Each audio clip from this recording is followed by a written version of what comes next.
Hey everybody, welcome to another video.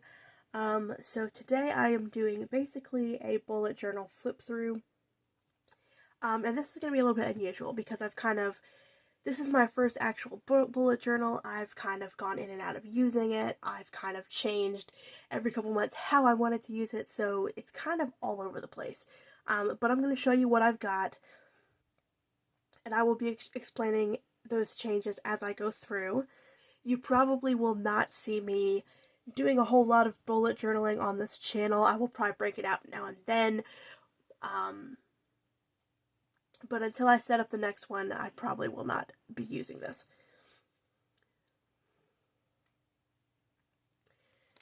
There will also be pages I probably skip over, by the way. So originally it was a catch-all planner. That is not what it is. I use Happy Planner. I've got my code up here. There's 27 dots across and 39 down, and this is an exceed. So I was gifted a bullet journal last Christmas, and I loved it, and I started playing around with it and kind of watching bullet journal videos, and it was cool, but the pages were so thin. And so I looked, and I got this for less than $10 at Walmart, and the quality is very good for that amount of money. I know a lot of people are spending like $45-50 on good bullet journals, so I highly recommend this brand. I think most of this is correct. I think I might have messed up one or two down here, but I do like having an actual content page. So for this, I ended up moving to a separate mood tracker that I have later in the bullet journal. So this was the first week I actually really used, which was the 17th through the 23rd. I really wanted to get into hourly planning, so having an hourly planned layout was really important. Had some reminders down here. And then for usually on the other page, you'll see as I go throughout that things have kind of changed, but usually I'll have a section for money, a section for focus of the week, which that week was mental health. I was just dealing with a lot. Notes and tasks sometimes. And then of course I played up with my little hourly spread a little bit more. You'll see as I go throughout this that there are several different types of hourly spreads that I went through. Obviously this was a week that I did not finish actually filling out. But I did like the way this turned out. I thought that this was a little bit better in terms of how I marked my stuff.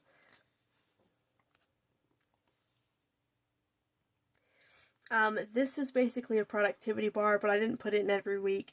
It really just depended on how much extra stuff I had to do.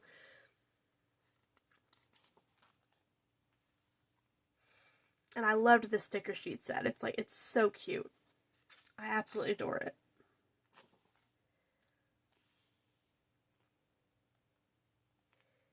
I don't know how well you can see the glitter and the sparkles on these pages or on these stickers, but I am just in love with that sticker set. And over here, this is for my main YouTube channel, by the way.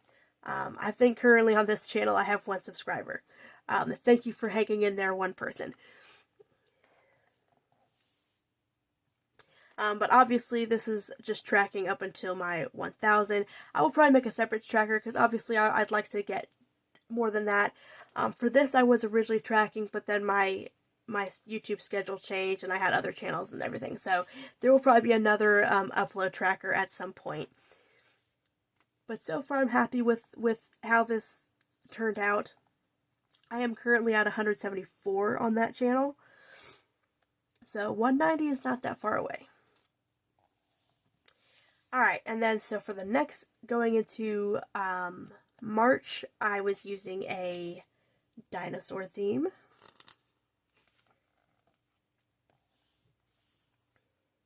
I really liked this one that had the actual names of the dinosaurs on the stickers. I thought that was really cool. I also decided to shorten my week because I used to work overnight. So when I first started doing the hourly layout, that was one of the things that was really important to me because with regular planners, you can't really plan overnight.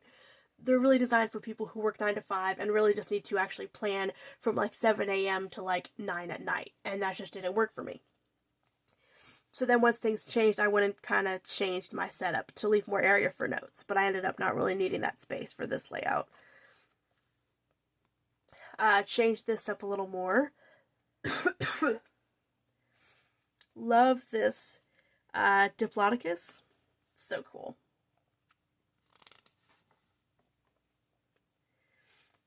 Gotta have a good Spinosaurus and a good T-Rex somewhere if you're gonna have a dinosaur spread.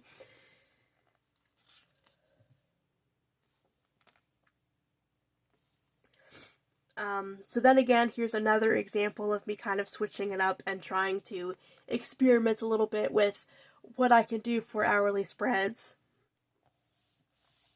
So April, I pretty much did not use my bullet journal at all, and I'm really disappointed because I love this fish theme that I went with for the month.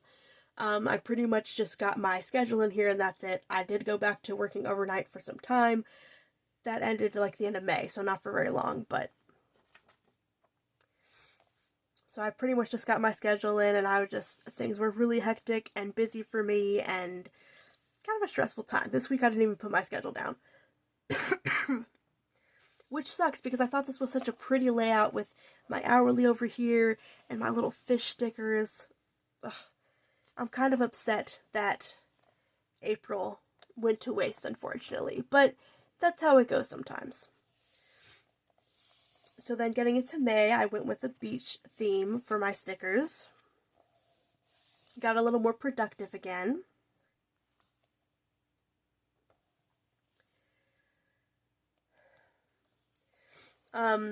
Again, I still had plenty of stuff going on, so I got more into my bullet journal in May, but still wasn't,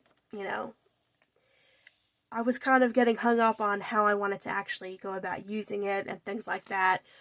So I was kind of also, on top of just being busy, just also kind of going through an identity crisis with my bullet journal.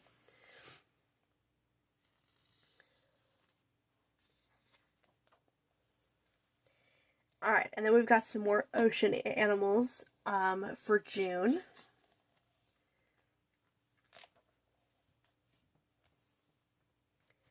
Love that hammerhead sticker right there. So, so cute.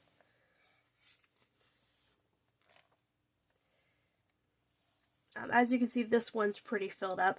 I'm so bad about checklists. Like, all of this is done, except for, like, 1 or 2 things.